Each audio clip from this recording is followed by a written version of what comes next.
नमस्कार मित्रांनो, ठरलं तर मग या सिरियलमध्ये काय घडले आपण ते बघणार आहोत.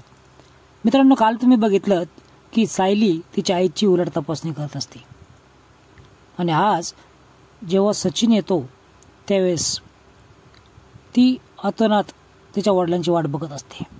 जेव्हा तिचे वडील येतात त्यावेळेस ती त्यांना वरच्या रूममध्ये घेऊन जाते.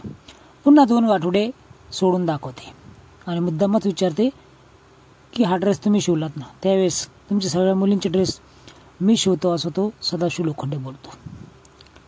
त्यानंतर 7व्या वाढदिवसानंतर आपण तुझा वाढदिवस खूप मोठा सेलिब्रेट केला होता आणि आपण पाणीपुरी देखील खाल्ली होती असं तो सांगतो. तर सदाशिव लोखंडे तिथून निघून जातो. त्यानंतर पुढं काय करायचं हे काही कळत नाही.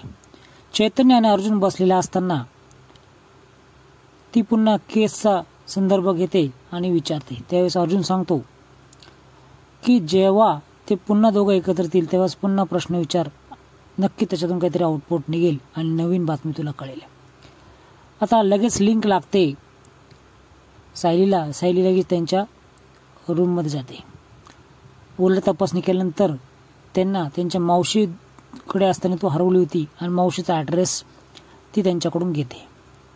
झालं, ही सर्व गोष्ट तन्वी ऐकते आणि तन्वीची खूप तडफड असते की आता ही मावशी कुठून आली. मावशीपर्यंत हे जर पोहोचले किंवा जरी नाही पोहोचले तर हे सर्व खोटे लोक आहेत हे लगेच कळेल आणि ते माझ्यापर्यंत देखील पोहोचेल, कारण खरी तन्वी ही सायली आहे आणि मी तर प्रिया म्हणजे त्या लोखंडेची मुलगी आहे. आता पुढच्या भागामध्ये तुम्हाला बघायला मिळणार आहे की सायली आणि अर्जुन त्या ठिकाणी बघायला जातात.